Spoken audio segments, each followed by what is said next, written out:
so we can get started. Okay, am I still there? Okay, perfect. I'm still there, I think. So, well, again, welcome to everybody. Sorry for the few IT challenges that we continue to have, but it's just one of those things. But at least we've got everybody together from so many different parts of the world and so many different places, from the States to Canada to India and probably some other places. So it's great to have everybody here. And we've got two great speakers here. One, of course, that I've actually met in India, which is great. And the other gentleman, Zubin, like to welcome you here as well, and hopefully get some really good information from you, and hopefully it'd be a good meeting for all to absorb some information and things like that out of. Okay, so how do we wish to start here? Yeah, we'll start now. Thank you, Cyrus. That was Cyrus Patel, the president of the WZCC Toronto chapter. Thank you. So hello and welcome to everyone to our WZCC chapter meeting. My name is Afreed Mistry, and today's session will be hosted and moderated by Arshas Shroft, who is the WZCC Toronto chapter secretary. A gastronome, film aficionado, and cocktail lover, Arshas is based in Toronto, Canada, where he works at the CN Tower as the beverage manager and sommelier. He oversees a beverage program for the highest seller in the world as per the Guinness Book of Records. An alumnus from the Culinary Institute of America, New York, and George Brown College in Toronto, Arshas promotes growth in industry through mentoring college students and young advocates. He also sits on the Professional Advisory Committee at George Brown College for the Advanced Wine, Beverage, and Business Management Program, as well as the Food and Beverage Management Program. Prior to arriving in Canada, Arshas completed his apprenticeship under two master sommeliers. He has worked for the Marriott International, where he successfully completed the Leadership Development Program, and from there, he opened Spago at the Marina Bay Sands, which earned Forbes 4 stars, TripAdvisor Traveler's Choice Best of the Best, and Wine Spectator's Best of Award of Excellence. Arshas was nominated and won the prestigious 30 Under 30 Ontario Hostelry Institute Award in 2019, which is recognized for future leaders for outstanding performance by the best of the best in hospitality and food service industry. The Full Plate TO showcased him as a rising star in Toronto's food and beverage industry, while nonprofits Vinica and Vin Equity highlighted his profile for promoting BIPOC diversity in the wine industry. In his spare time, Arash runs the WZCC chapter in Toronto, and he is the Canadian Youth Director for WZCC. He writes for Hamazor Magazine and Parsi Times, and he sits on the selection committee for the Youth Leadership Forum. Arash was recently named as the Canadian Communications Liaison to Fazana and is the founder of the Monthly Social, a social networking initiative that brings like-minded people together. Please welcome Arash. Arash, you can go ahead and unmute yourself. Thanks, Afri. I just want to welcome everyone as well. Happy Saturday. We have two wonderful speakers with us this morning, Havovi Patel and Zubin Treasuryvala. Havovi has over 15 years of corporate experience in the financial sector with experience in HR, learning and development, and business development roles. She has a deep understanding of the opportunities, challenges presented by the corporate world. As a life coach, she supports individuals in facilitating positive change towards reaching their full potential. Zubin, a senior HR professional, has more than 16 years experience in the HR domain, from being an HR generalist to zonal HR to heading an HR department to becoming a seasoned master headhunter and TA senior specialist. He is the founder and director of a leading search and recruitment firm.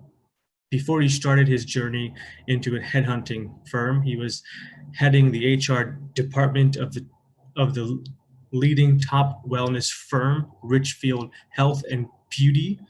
Mr. Treasuryvala has an in-depth, hands-on experience in talent acquisition across various domains and roles with a primary focus on digital, EFSI, and ITES industry. Welcome to the both of you. Havovi will be starting this session with a presentation followed by Zubin. If you have any questions, please write them in the chat box and they'll be answered after the presentation. Thank you again. Havovi, please go ahead. Thank you, Arash, for this introduction, and thank you to the entire team for this opportunity. I look forward to adding value to everyone who's looking to either change their jobs or roles, or people who are just starting their corporate journeys. So I hope to share my thoughts and my experience and look forward to questions at the end. I'll share my screen with you. Just give me a thumbs up if you see my screen.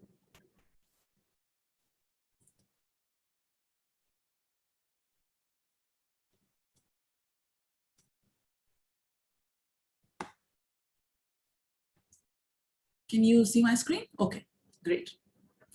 So let me start by saying good morning and good evening as we are joined by people from all over the world.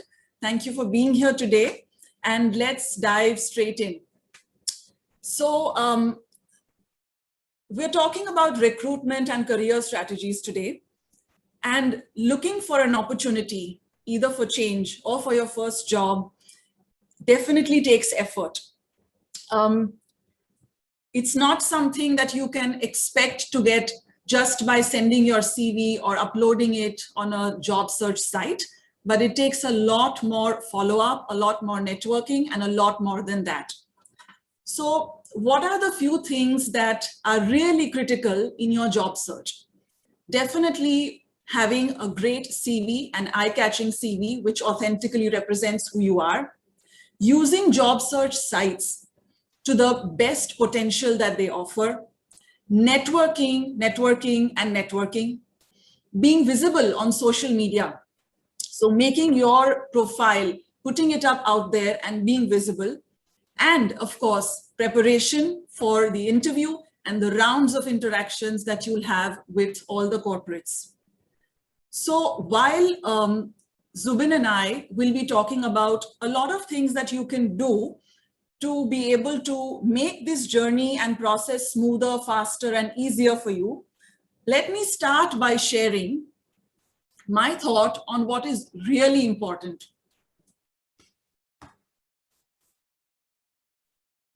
So what's the key to all this? I think your mindset holds the key. And let me share some good news with you. The fact that recruiters and corporates have open minds.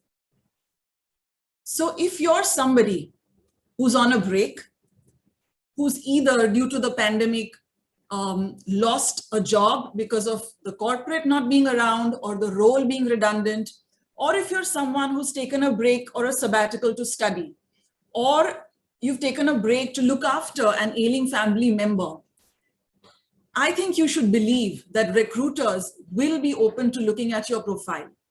Don't have a fatalistic attitude that, oh, I was on a break for a year, 2 years, who will give me a job now? Who will look at my resume? That's not true.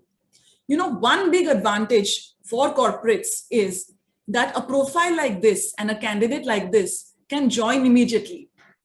They don't have to wait for 3 months for the person to join, and sometimes to only find out that the person isn't joining. So the entire effort has been a waste. So this is one real advantage that people who can join quickly have over the others. They are definitely going to do their reference checks for a profile which has a break in the career. So you must keep in mind that you must prepare and plan for those reference checks. Think about who in your earlier company will be your spokesperson, who will be willing to share the good work that you've done, and keep your preparation ready. Another thing that is very heartening is the entire D&I agenda, which corporates are now focusing on, the diversity and inclusion agenda. So they are very keen to include more women in the workforce. They are also open to having differently abled people in the workforce. So there's an opportunity for a lot of people to come back into the corporate world after having taken a break. What about if you're an entrepreneur and you want to now move back to the corporate career? Let's imagine a scenario where an entrepreneur has started his venture, done his best to make it work, but for a lot of reasons, either due to the pandemic or due to other reasons, it hasn't taken off. I don't think you should consider it as a failure at all, because according to me, failure is when you fall. Failure is not when you fall. Failure is when you don't get up after falling. That's when you really fail. So don't lose heart if your venture has not taken off, even after doing your best. Now, how do you prepare when you meet a company to showcase to them what all you've done? Make sure that you've written down all your achievements as an entrepreneur, all the effort that you've put into making your venture a success, and showcase the qualities that you have. Showcase what you learned and how you can use that in the job that you're applying for. So again, don't hesitate to apply for a corporate job. Recruiters have been more than open in the past, in my experience also, to consider profiles of entrepreneurs who want to move to a corporate career. Now let's talk about a change of role. So honestly, a change of role in a new company is going to be very difficult to begin with. What I would suggest is the first thing you can do is try internally. Try in the company that you're already working. I've created a video on what are the things that you need to do to create or to get a role change in your own company. So you can look up my LinkedIn profile and go through that video as well. But that would be the best way to try and look for a role change. If you're doing certain roles and you want to move to a fairly similar role, let me take an example. If you are a product sales manager in a corporate or in a financial services firm, and you are keen to look at a pure product non-sales role, I think that would be an easier move to make. Because having a sales experience will be a real plus point for you from the company's perspective, because you already know what the client wants and how the client functions. So this kind of a move will be easier, and it's better to start small rather than really looking for a drastic change outside of your company. So now let's move on to talking about one of the very important aspects in today's times when you want to look for a job, which is building a strong social media presence. So what do the statistics show? 92% of interviewers will use social media platforms to learn more about the candidate who has applied. And 87% of them use LinkedIn. So clearly, LinkedIn is the platform for corporate professionals, because LinkedIn has 2 new members every second. They have more than 50 million companies who are present on LinkedIn and more than 20 million open job postings. So clearly, LinkedIn is the corporate platform to be on. Facebook is a close second, and it's a fairly new concept where recruiters are looking at people's Facebook profile as well to see what the overall personality is like. But definitely LinkedIn is something that you should focus on. And it's clearly a win-win situation for corporates to find you and for you to find the opportunities. So social recruiting is literally the new norm of recruitment. Social recruiting is nothing but using social media for recruitment. And that's how important a great social media presence is for anyone who's looking for an opportunity. So now that we've established LinkedIn to be one of the most important platforms to be on, what are the various things that you can do to create an attractive yet an authentic LinkedIn presence? So let's start by building your personal brand. And the first thing that catches anyone's eye on LinkedIn is your headline. So your headline is just not 2-3 words, but it can really showcase your entire presence. So rather than having senior manager corporate communication, you can also have attractive headlines such as senior manager corporate communication along with the company's name and a few other companies that you've worked for, or keywords like project management expert, social media expert. So in a glance, the company or the recruiter, the headhunter can easily see what your profile is all about. The next thing you need to do is start with the basics. Now that means completing your LinkedIn profile from start to finish. LinkedIn is a very user-friendly platform. I'm sure most of you already have your presence on LinkedIn, but do focus on the fact that your profile has to be complete. Even a missing profile picture depicts an incomplete profile. And that is the first thing that the recruiter sees and realizes that, oh, this person doesn't have the profile completed. They may not even go on to read the rest of it. So apart from the profile picture, which I would suggest should be a professional picture and not one of you with your friends on a picnic, also have a background image. There are lots of photographs now available which depict the industry you're from. So either if you're in financial services or you're in social media or you're in IT, find a good background image which represents and talks a little more about your profile.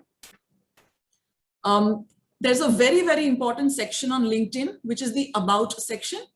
Spend enough time focusing on it. Write what you want to mention there. Rework it. There are many, many professionals who help build LinkedIn profiles also. You can reach out to some of them. It's really like your question in an interview. You know, when they ask you, tell me something about yourself. That's what About Me should really depict. In 3 or 4 or 5 quick, short sentences, it should be able to tell someone what your entire profile, your experience, and your strengths are all about. Now, if you want to get into a few more details, use the section on skills very extensively. So LinkedIn has a whole list of skills that you can choose from. Choose as many as you can, which depict your work experience, because that's how your profile will come up when a recruiter searches for it. So keep reviewing your skills time and again, keep updating your profile and add as many skills as you can, add your professional experience. And also don't forget to mention any volunteering experience that you have, because something like organizations that you're associated with and the volunteering work that you do is really all about who you are as an individual. Apart from the work that you do, what do you stand for? What is your personality all about? So it shows a holistic perspective and a holistic picture of what you do and who you are.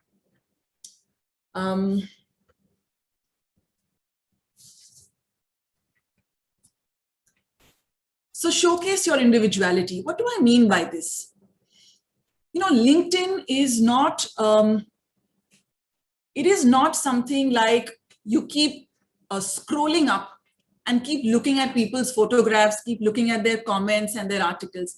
LinkedIn is a platform where you have to be very, very involved, where you have to showcase your thoughts. So not only should you like other people's posts, it would be great if you can also share why you like them. What is your thought around that topic? Share your perspective and start slowly but surely building a thought leadership on LinkedIn. Write about topics that you're interested in, about articles that you read, comment on people with reasons, and that's how you will become active and people will actually know how you think and what you think about. This point of build your network is extremely, extremely important. Even when we started, I used the word network almost 3 times because this is a really, really good way to land jobs. Again, LinkedIn is very user-friendly. It helps you build your network by throwing up a whole lot of suggestions. So if you have synchronized your address book with LinkedIn, it will keep throwing up suggestions from your contacts. But another thing it does very well is it throws up alumni. So if you are from a school where you have people who've studied with you, it will keep throwing up people who you can connect with. Using your alumni network can be one of the best things that you can do to find the job that you are looking for. Not only can they help you get an inroad, first of all, they can share opportunities with you that come up in their company. They can also, like I said, help you get an inroad into the company. And they can also share nuances of the company, the culture, how do people work, what makes people tick. So it's a great way to network. It's a great way to really get that inroad into the job that you want. In building your network, the other thing that I'd like to share is when you send a request for connection, it would be great if you can also put a comment and personalize it, because then the person really knows what the reason for connection is. There are a whole lot of people who have this belief that I need to have thousands and millions of people who are on my connection. But how you use your connection list is more important than how many people you have on that list. So strategize how you're going to build your network. Find people from companies that you want to join that are in your aspirational list. Find senior leaders there, connect with them, and start slowly interacting with them. See what they are writing, comment on their articles, see what the company is sharing on LinkedIn. If they've got a recent award that you'd like to comment on, it'll show how clued in you are into that company. It'll show your interest and your commitment towards being a part of that company. Seek recommendations. This is also very important, and it's a very attractive section of LinkedIn. If you go to somebody's LinkedIn profile and you see the kind of recommendations they've got, if they seem authentic and they seem genuine, I think they really catch the eye.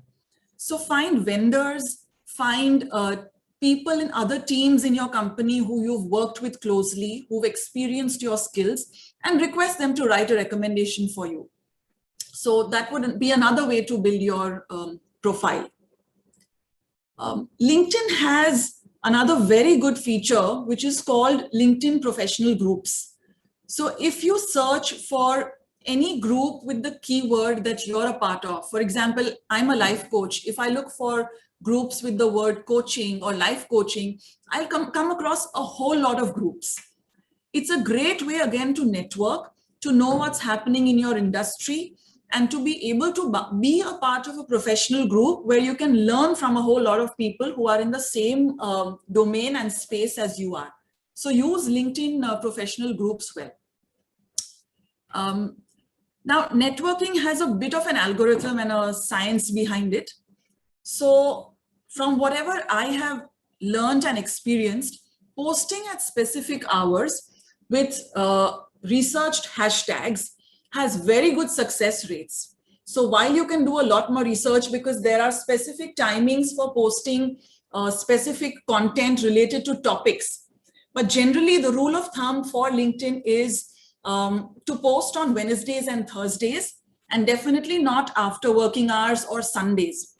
Because it's a professional network, I would guess the reason is that people would not be using LinkedIn that frequently on a weekend or after working hours. So this is what research says. So with all of this, I'm sure you're on your way to building a great LinkedIn presence. Another feature that you must focus on, I think this is a very recent feature, which is the career interests page. So here now on LinkedIn, you have the opportunity to showcase the fact that you're open to work. So if you've seen a lot of profiles, now you'll see a little green line over there which says open to work. If you go to that icon and you look at what comes after that, you have a lot of opportunity to share what kind of career interests you hold. So what are the sectors that you want to work in? Whether you're available to work immediately, what are the locations that you're open to. It gives a whole lot of information to recruiters once they see that you're open for work at the moment. So this is another feature that you must explore very keenly. So now that we know how to create a great social media profile, let's quickly look at what corporates really want. What are the skill sets that they are looking for? Here are a few of them. So you can go through these, but being collaborative, focusing on personal wellness and fitness. Some of these are really, really important considering the new normal now. But what really is important, and that is why I've highlighted them here in bold, is the ability to learn yourself, the ability to deal with ambiguity, leading and engaging teams virtually, and being strategic and innovative. If you can, so why am I sharing this with you? If you can think about how you have displayed these skills and these qualities in your experience, these are great talking points and great sharing points in your interviews and in the way you develop your positioning for applying for that job. So if you've done any work where you've managed a project which was really, really ambiguous, things were changing every day, how did you deal with it? How did you prepare yourself? What are the various aspects that you thought through and kept ready? That would be a great talking point. If you've innovated on a particular, say, a system change or a small product innovation that led to a client wow or a customer wow, that would be a great talking point. These are the things that corporates are really looking for.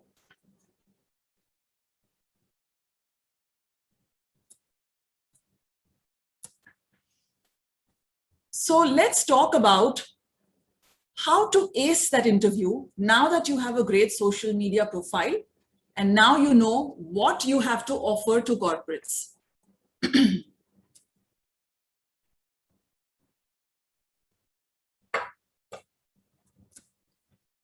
So what can you do? I can't stress on this enough.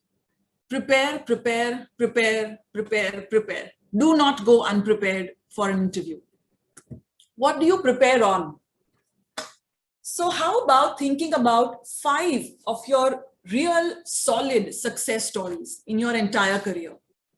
This could be your Bible, and this could be used in various situations to talk about and showcase the work that you've really done in your career so far. So talk about aspects where you've made a difference, where you've contributed, where you've achieved success. It could be a project where you've collaborated. It could be a client you've got your firm. Think through this and practice your best 5. Prepare your best 5. About the company. So this is something very simple, right? I mean, you would definitely think that a person who goes for an interview will prepare for the company, but it isn't so.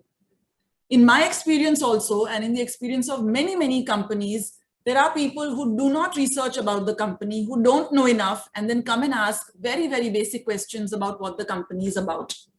And research shows that 47% of interviewers revealed that they wouldn't offer a job to somebody who doesn't know about the company. So that's how important it is for you to prepare. Now, what about the company should you find out? Not if they work on Saturdays, not their work timings, but what are the products that they have? Who are their top clients? What are the values that they stand for? What is the culture of the organization?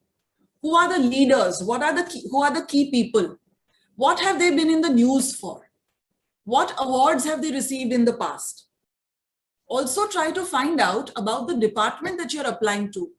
What does that department do? Who is it headed by? How large is it? How many locations are they present in? These are the nuances that you should try to find out. Not only will there is a lot of information available publicly on websites also, but if you have a good network, and like I said, if you use your alumni network well, there's a whole lot of information that you can gather.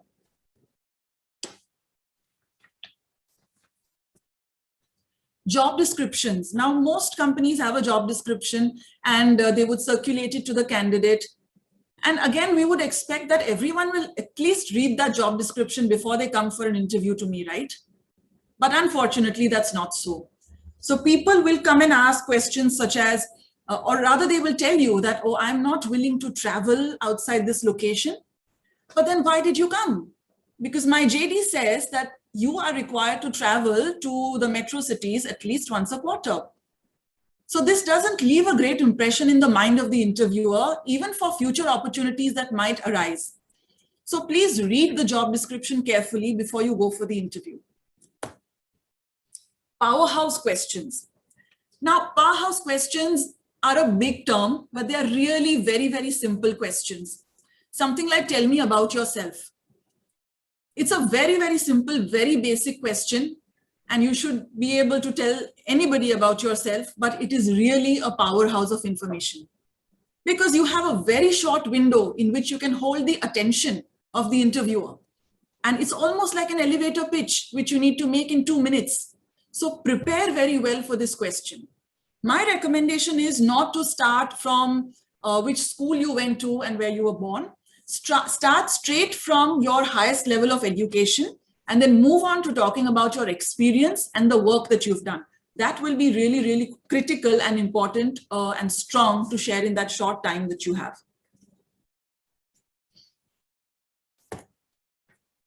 Also, another powerhouse question, which is really simple again, is tell me your strengths and tell me your areas of improvement. So while you should prepare for this, make it genuine. Don't download strengths and weaknesses or areas of improvement from the site or from anywhere online and just go and talk about it. Actually talk about things that you have done well. Collaboration could be a strength supported by a project that you did. Innovation could be a strength, again supported by some work that you did. Execution, always remember, execution is a very, very big strength, and corporates are looking for people who are great at execution. So many times corporates have think tanks where they come up with a great idea and they make teams to actually execute that idea. So while you may not have come up with the idea, you are critical in executing. So if that is your strength, don't miss out on showcasing that. About the interviewer, while you may not be able to get too much information, you always have LinkedIn to go back to find out who your interviewer is, things like what school he's from, what education he's gone through, what companies he's worked for. It may just give you some talking points in the interview. So this would be another good thing to prepare. And subject matter fundamentals, another very, very basic thing. But when we work for a long, long time, sometimes we forget the basics. So the interviewer sometimes just throws in a googly theory question, which you would have studied in school. If there are really critical fundamentals that you should be aware of, just brush them up before you go for your interview.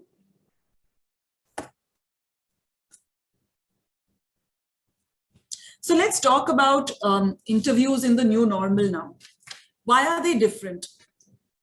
They are different because most of the times you will not get an in-person interview now.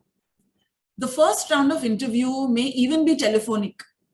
If you are not good at telephonic conversations, and most of us are not, trust me, before this entire lockdown happened, I was a great believer in in-person meetings. I would take every opportunity to say, may I come and meet you and let's discuss in person. But I've learned over time that this is a skill that you can develop. Use your friends, your networks to help you practice telephonic interviews, and make sure that your tonality communicates more for you because your facial expressions and your gestures are not visible. So that's something that you need to practice. Another thing that is very important in telephonic interviews and in virtual interviews is your clarity of thought. If you are not able to convey in a very crisp and short and simple, lucid way what you want to say, it could not work very well. It may not work very well. So prepare, plan, and be clear on what you want to say when you have that interview. This is something that I'm a very, very strong believer of in terms of maintaining confidentiality. If you are asked about details in terms of your company or the products that you're launching, or the corporates that you're working for, do think before you speak and share information. You are the best judge of what you may share and what you may not. But this is something that I would definitely recommend focusing on.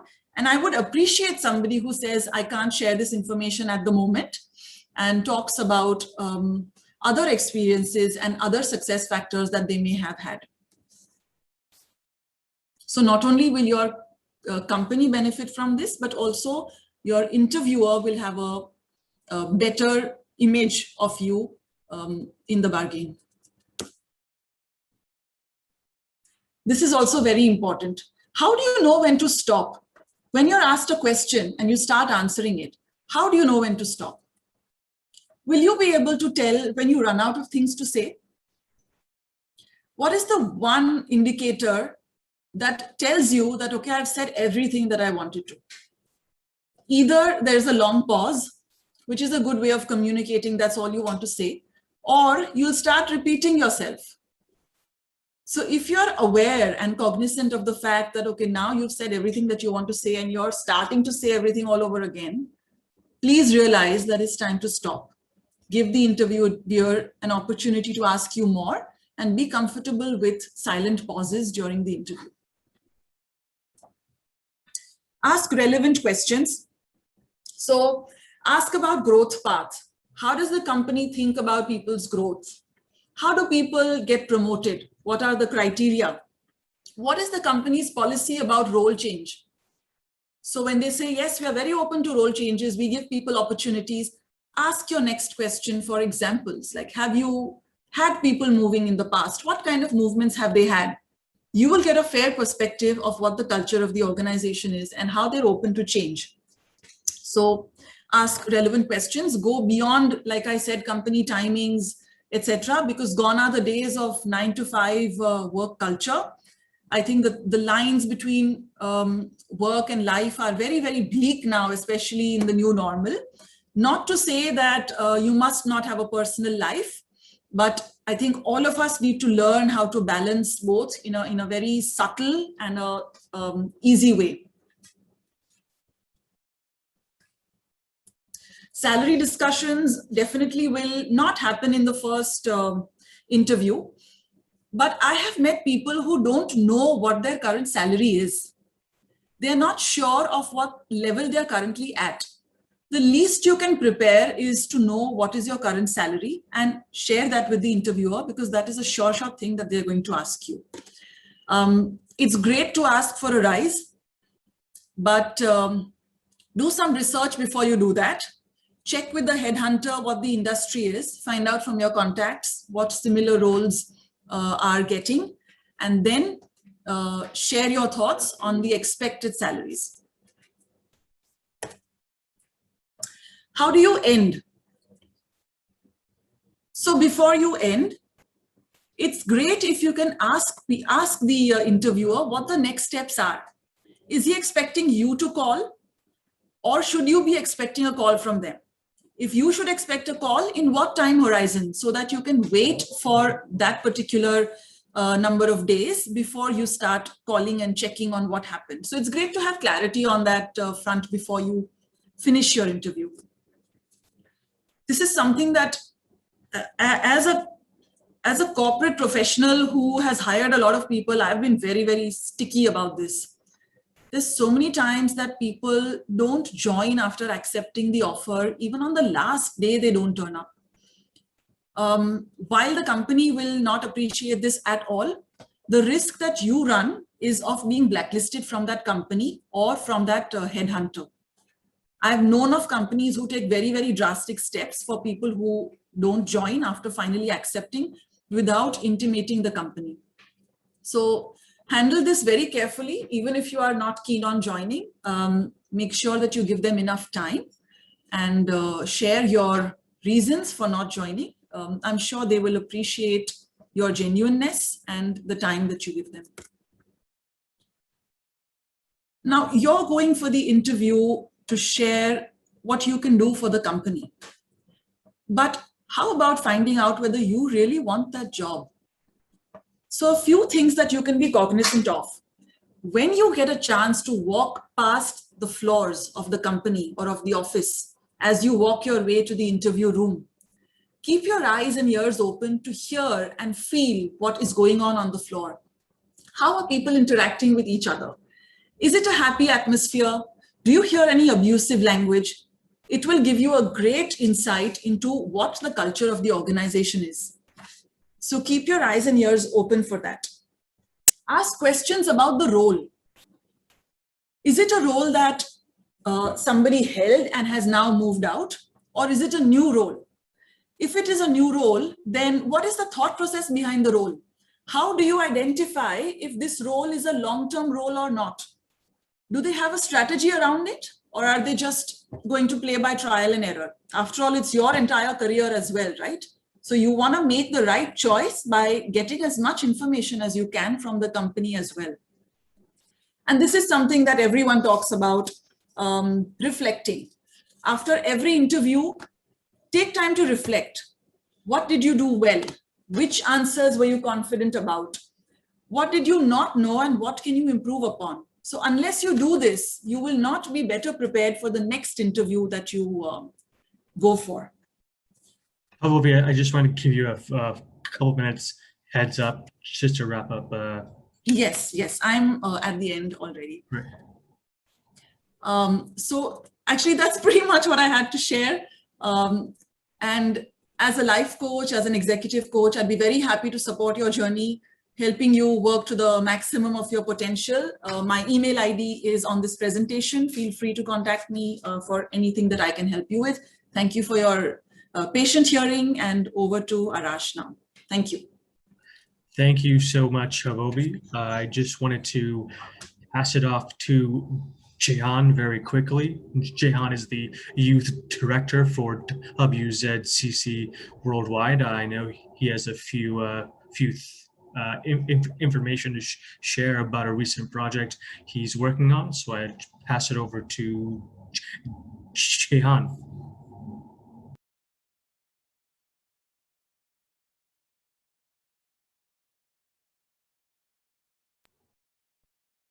Jehan, are you there? Hi. Yeah.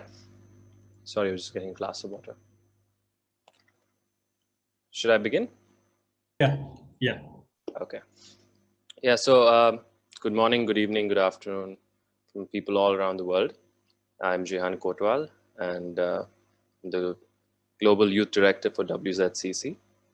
So a quick introduction, what we're having here, and Havovi has done an excellent job in explaining how you could potentially crack your job interview, and Zubin will be taking it forward from there on as well. A little bit about what we are doing and why we're doing it. Essentially, WZCC, as you all know, has always been focused on entrepreneurship and the spirit of enterprise. What we've realized is that there is a big segment which we are not tapping into, which is the professionals. And primarily, our idea was, even during the pandemic or prior to the pandemic, we had this focus around how could we help the professionals either get better jobs, or the ones that don't have, how could we encourage them to get jobs, etc. as well. And so we wanted to use our network of industrialists and entrepreneurs and see if they could find the right professionals for them to help them grow their business as well, and try and see where our networks could help to assist people in getting the jobs that they're looking for.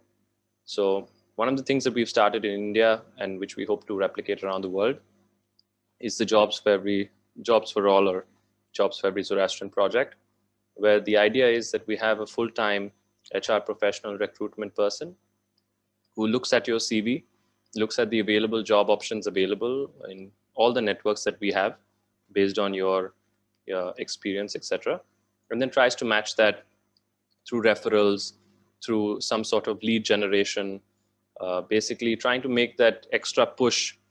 Typically, for example, I run a logistics company. We're supplying oxygen right now in India, for example.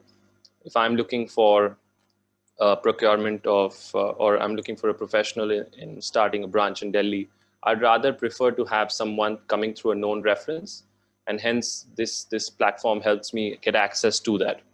The advantage for companies on the other side is that they're getting these talented people from our community who they can trust, of course. They're getting it free of cost. And so for corporates, it's advantageous, and it's a free platform for them to get the resources. And for our members and of course professionals to come on board, we're helping them trying to get their livelihood going, especially now in the COVID situation when a lot of people don't have their jobs anymore. And so our idea is not only to give them that access in terms of leads, etc., but also to train them and upskill them in trying to see that they can elevate their careers to the next level. And that's where people like Havovi and Zubin tirelessly work day in and day out to try and ensure that we have a decent amount of success in the number of people that apply to our program.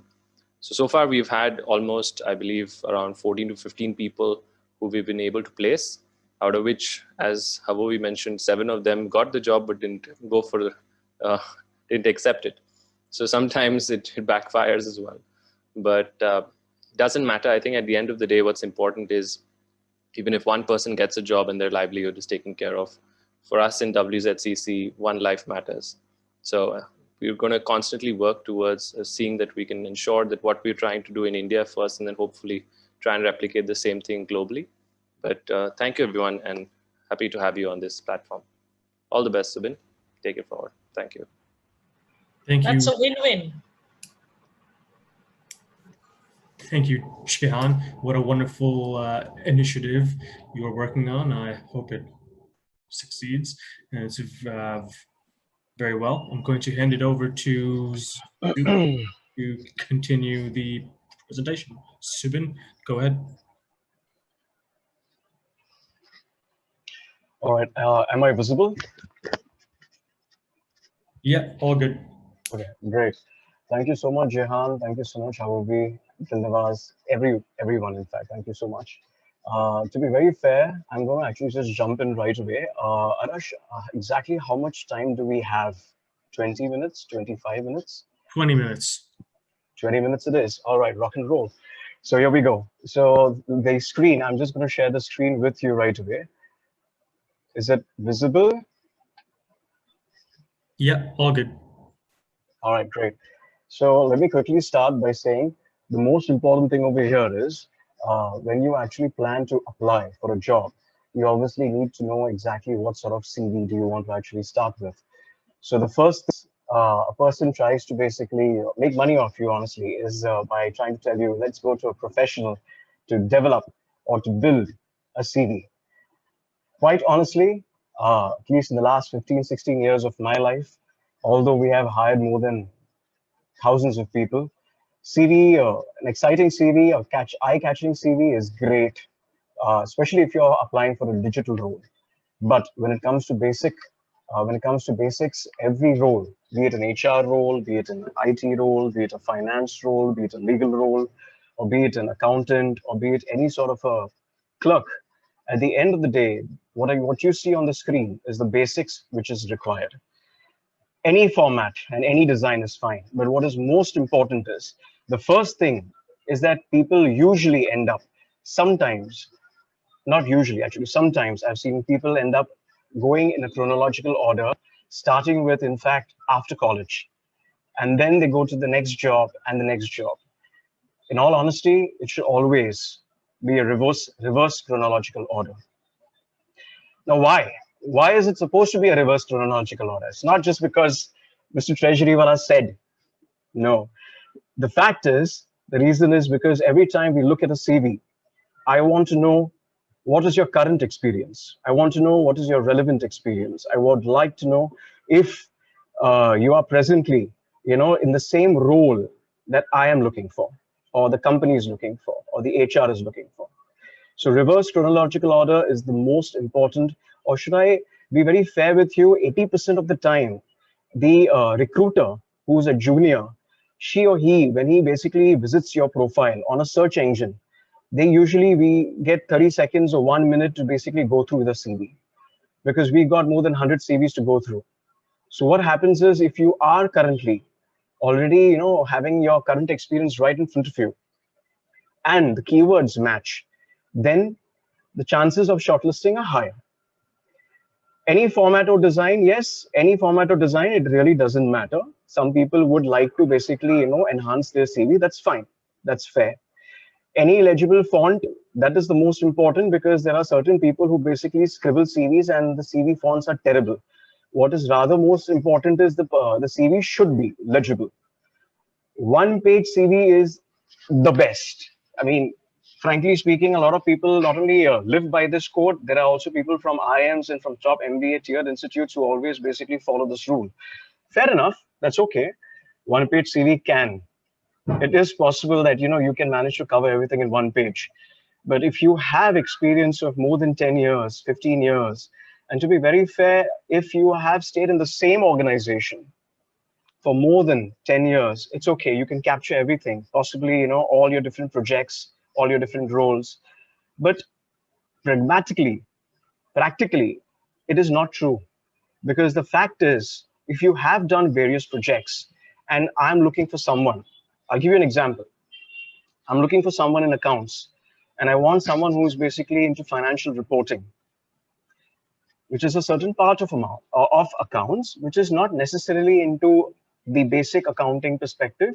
Maybe I want someone who's specifically looking into deviation, budgeting, or variance, or maybe I want someone particularly into preparing SEBI compliances or certain compliances with respect to IGAP and IFRS. If you haven't done that project recently, but you've done that in your previous projects or previous experience, the problem is, if you do not mention those important details, you don't get shortlisted. So is it good if you have more than one-page CV? Yes, it is. If you have a lot of experience, there is no problem. You should have at least 1 or 2 or 3 pages. It's absolutely fine. KRAs and achievements is in fact more important than anything else. Why? Because at the end of the day, when you design a CV, to be very honest with you, when you design a CV, CV is nothing but curriculum vitae, which means course of life. If you're really going to say, if you write down a course of life, I'm sure it'll exceed more than 10 pages. But to be very fair, you need to only basically talk about is particular specific responsibilities that you are right now into and achievements. I'll explain. I'll take a moment and explain. What happens is when you normally see a CV, you have basically people writing very clearly that I have led teams, I have basically achieved targets. But unfortunately, a lot of people do not mention that when you when you talk about achievements, you need to talk about figures.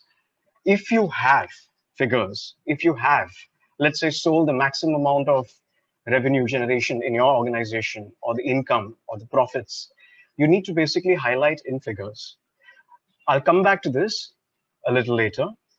The next most important problem is your CV visible when the HR or the recruiter filters your CV?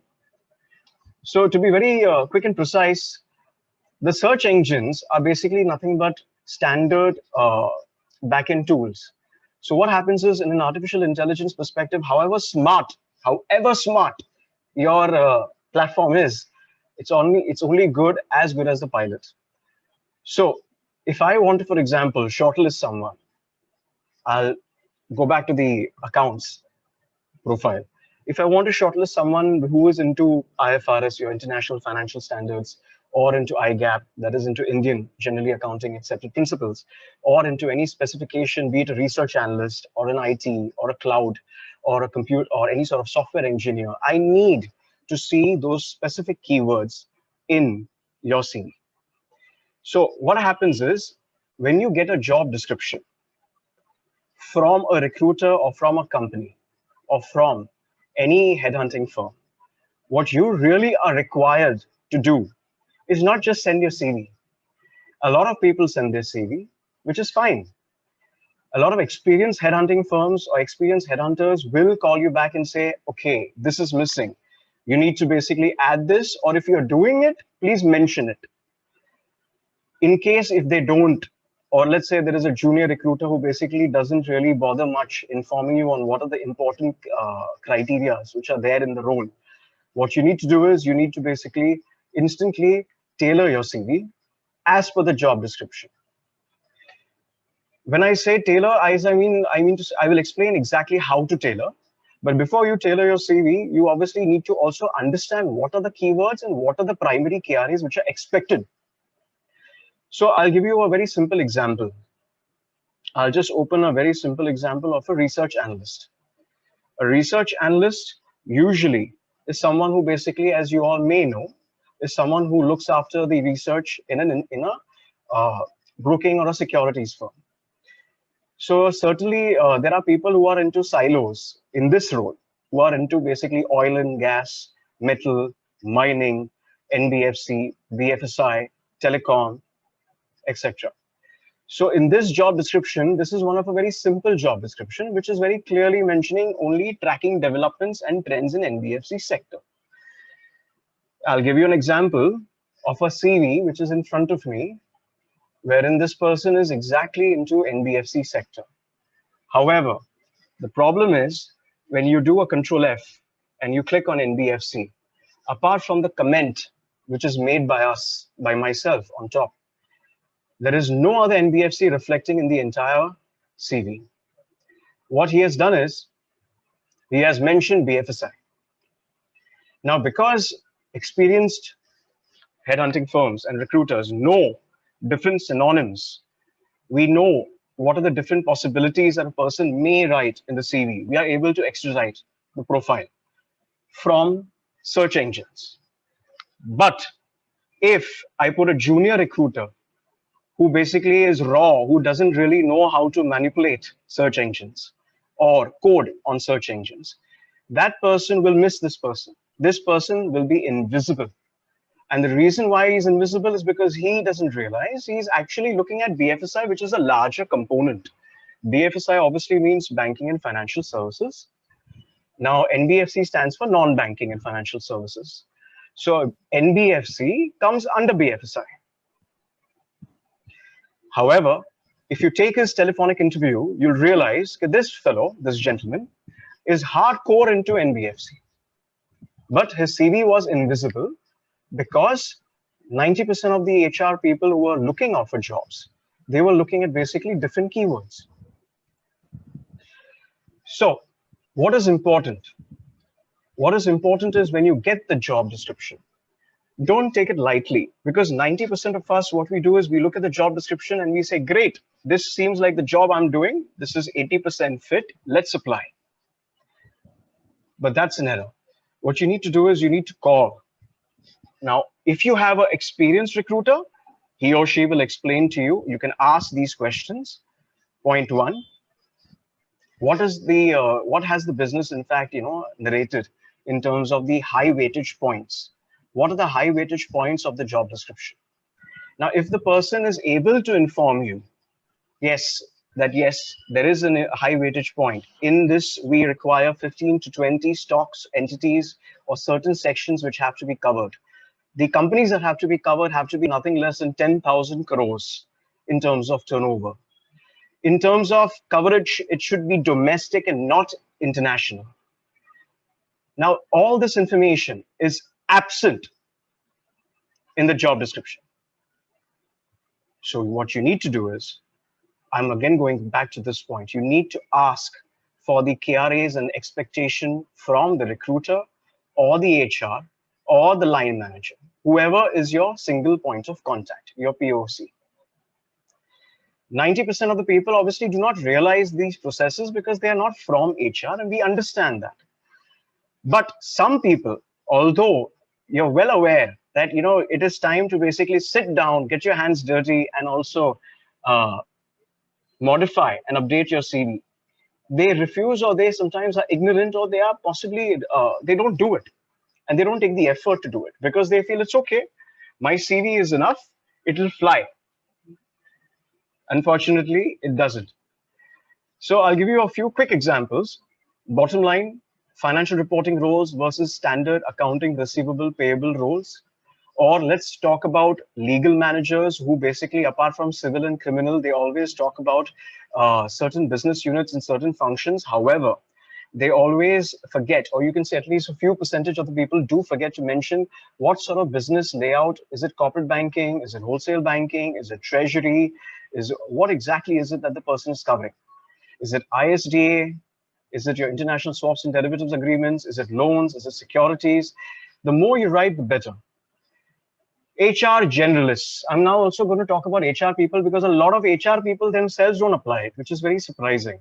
When an HR person obviously wants to switch roles, let's say someone wants to get into employee grievances or wants to get into employee experience or maybe not from the employee perspective, maybe they want to get into a role which is into, from accounts, they want to get into HR possibly. How do you portray? How do you manage to get the job? Honestly, you don't. The fact is, if you're having an internal job posting, it's great. If it's like an organization like HSBC, DBS, certain partners we work with, they are very much open to IJPs. But some organizations are not open to IJPs, or maybe they don't have the scope. So what happens? Then how do you basically manage to get that dream job? Frankly speaking, one simple methodology is if you have past experience of projects which you've done, which you've enjoyed in the past, or you have certain talents you have basically exhibited. In that case, you need to basically put it on to the top of your CV. So the person reading the CV, it hits right away. Because 90% of the time, any headhunting firm or any HR person, if they see your job role is not matching your current aspiration, they usually straight away basically neglect it. They won't even basically spend 30 seconds on it. Possibly 5 or 15 seconds at the most. Anyways, let me move ahead to the next part because this is more important. When we talk about identifying keywords, we are referring to basically not just basic skill set as in leadership. We are talking obviously with respect to technology also, because I'll give you examples. If you're into AWS, if you're into Azure, if you're into Android, if you're into iOS, if you're into hundreds of different types of big data, Hadoop, Hive, Python, ML, or any of these things, you need to basically elaborate with respect to the projects. So I would obviously expect, if it's an IT recruitment that I'm into, that the projects will have below each project, the team, the exact platform, and the exact tech skills which are necessary for delivery of those projects. Now, usually I do see a lot of IT people mentioning it, but they do sometimes don't mention teams and team sizes because they take it for granted. My team size is obviously going to vary as per the project.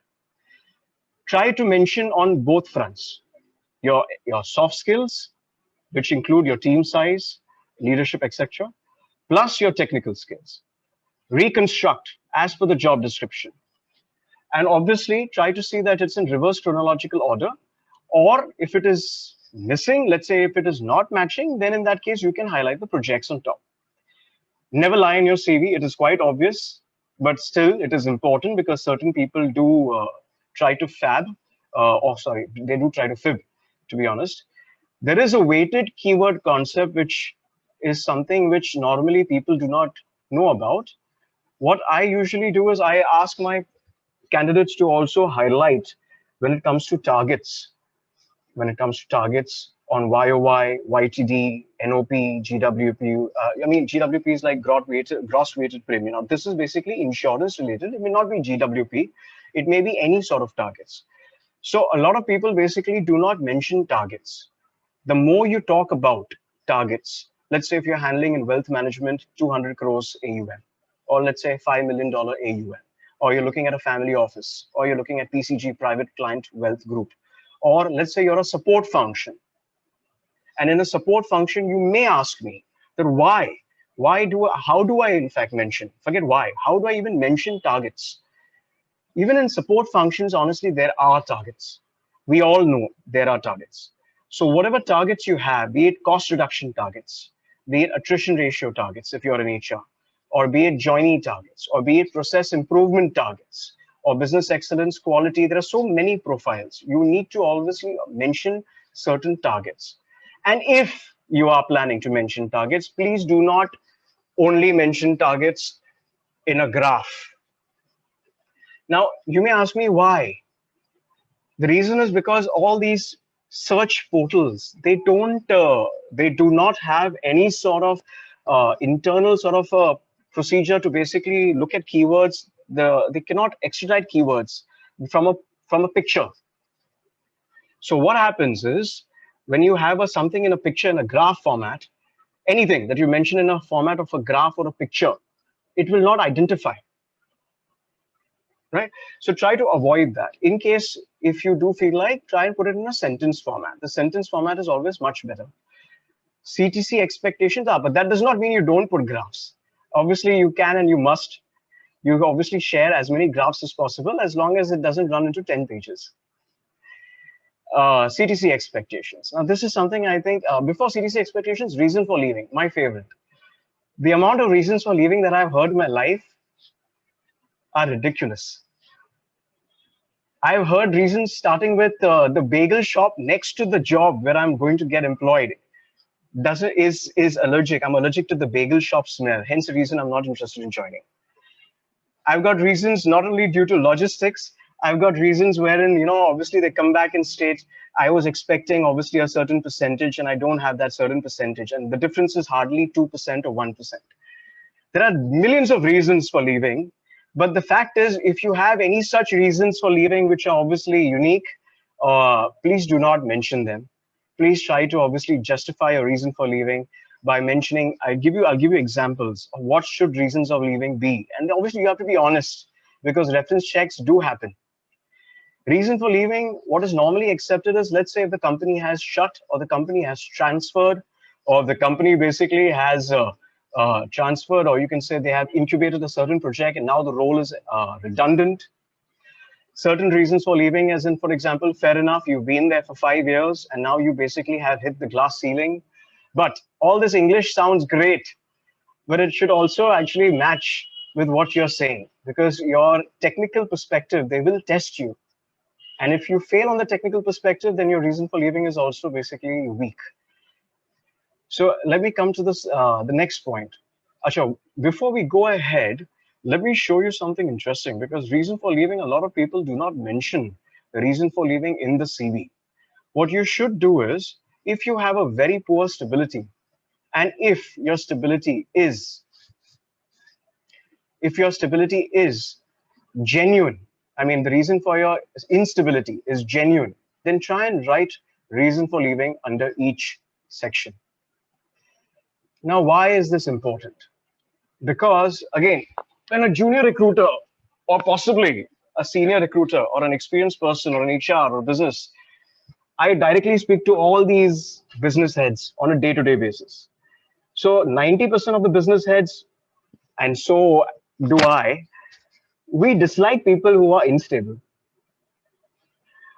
And it's not because a person with an unstable record is not good. He may be great. She may be wonderful. But the problem is it's a judgment.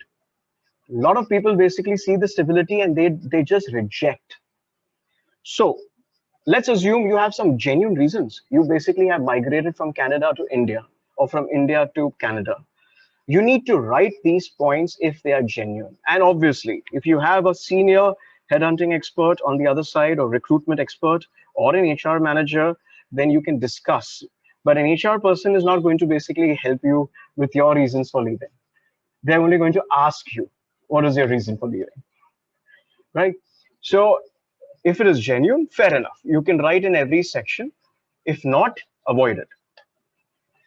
Example of leading, as you can see over here, I've mentioned led 21 direct reportees, increased the GWP by 30%. This was an insurance related jargon. 25% of my team were promoted under my tenure in 2 years compared to the other team leaders. Now, why am I structuring my CV in this fashion? It's not because I love English or I want to chapo English. It's because I want to indirectly influence the reader, right? Also, at the same time, as I've repeatedly said, when you're writing sentences, please do not mention sentences. Please do not mention numbers and graphs. Try to obviously put in sentences. As you can see where my pointer is, preferred sentences. Right. Next. What are the 5 job hunting strategies? Honestly, Havovi has already stolen my thunder on quite a few. But I'm going to have to repeat it. Because honestly, this is not rocket science. It's a science. I won't lie, it is a science. And I won't lie to you, there is quite a tricky science to it. But I'll quickly run through. One, job search portals. Every job search portal, if you're out there, if you're an aged or you're young, and if you basically have an excuse that you have not uploaded your CV on every job portal, then you're not trying. You're just sitting there. You're just waiting for someone or some person to basically approach you and give you an offer. That's rubbish. That's an excuse. You really want to get a job? You need to make an effort. You need to see that you've uploaded your CV on every damn search engine which is there in your country. Now, obviously, with respect to 5-minute warning search engines, there are quite a few search engines which are there. In terms of Canadian markets, there is Job Bank, there is Indeed, there is obviously, I mean, to be honest, there are so many search engines. I cannot talk about each one, but I will talk about is that let's start with Indeed. Every search engine has a basically search portal. What do? Surprising, we just upload our CV and we wait. No, you cannot do that. If you are used to searching, good. If you're not used to searching, begin. How do you search? Part one, open up each and every portal. Everywhere you'll find a find jobs perspective in each of these portals. So I'll start with a basic portal like this, Indeed, because I know Indeed is quite powerful. At least I have noted it over here, Toronto, Ontario, as you can see over here. I simply keep example. This is just an example. Internal audit. Before you find a job, there are different ways to go about it. Common sense dictates, as per my slide over here, what is important is also you need to know the date of posting. Now, this is very critical. I'm jumping a slide ahead because this is something which you all need to pay attention on. Normally, a person would just simply write accounts, finance, legal, HR, whatever you want to write. But you need to also sometimes remember if you are into a silo or a technical role, then you can use Boolean operators. What are Boolean operators? I'll quickly run just for a second. Boolean operators are basically and, or, not, or you can also use minus, as well as also you can use brackets and quotations. Now, where do you use these operators? You do not use it in the main search. If you are searching on Google, like this, as you can see, I've made a search wherein I'm deep diving. I'm deep diving into LinkedIn through a special code, which is called the site search, X-ray site. So when I write site LinkedIn this, I automatically get whatever jobs are there. I usually do it in the URL, so it gives me a powerful result. But you don't need it. You can even basically, let's assume you are aged or you are basically not very savvy. You can still write very clearly. You don't have to be a coding genius for this. You just have to simply write internal audit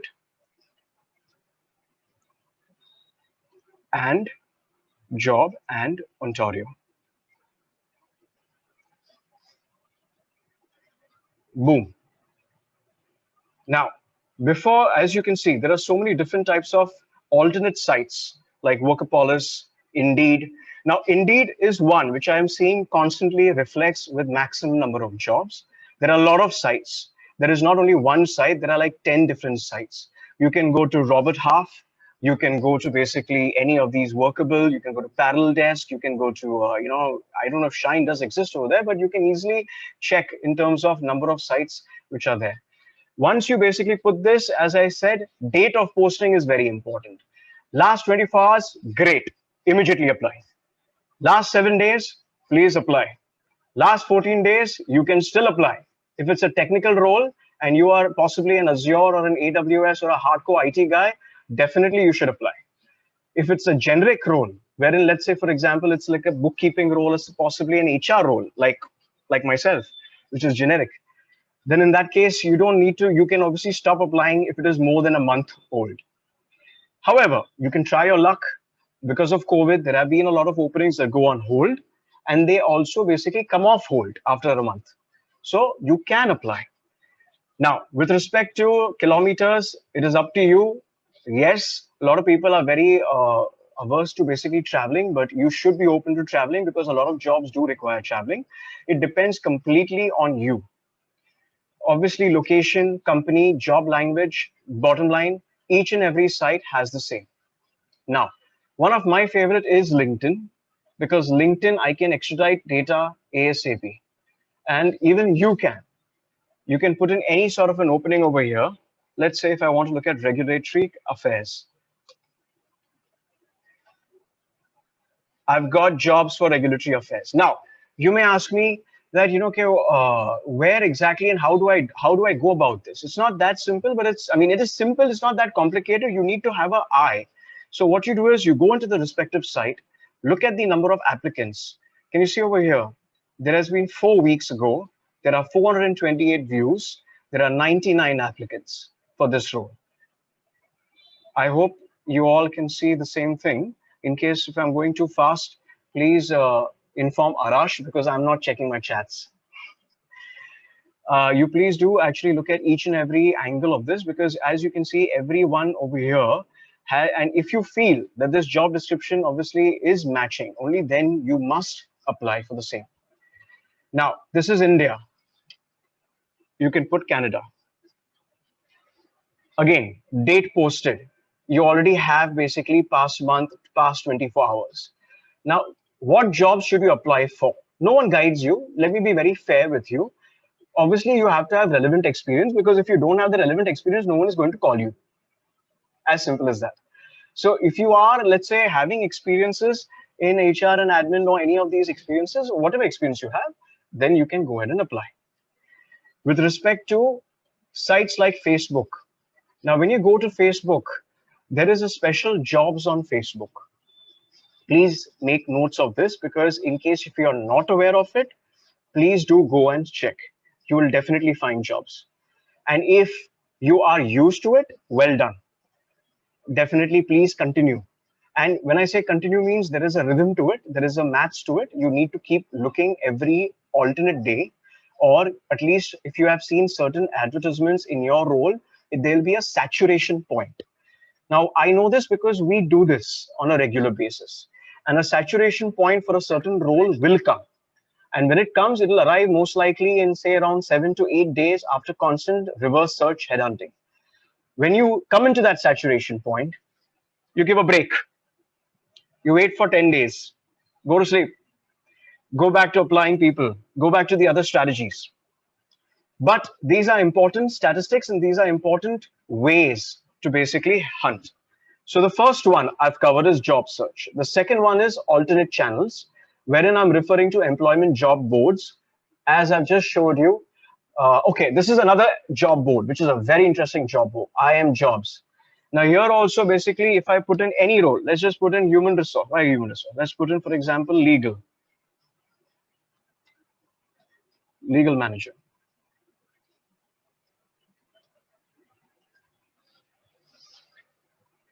There are various roles. It depends, again, city to city. This is an Indian site. There are various sites like this, which are, Canadian-based sites. You can look into Monster. You can look into Facebook. You can look into LinkedIn. All of these sites, there are nothing less than at least 50 to 100 jobs which are matching your current role or possibly your aspirational role. So you have to have a planned job hunting strategy. So once you're done with the job boards, you need to also check on these company websites.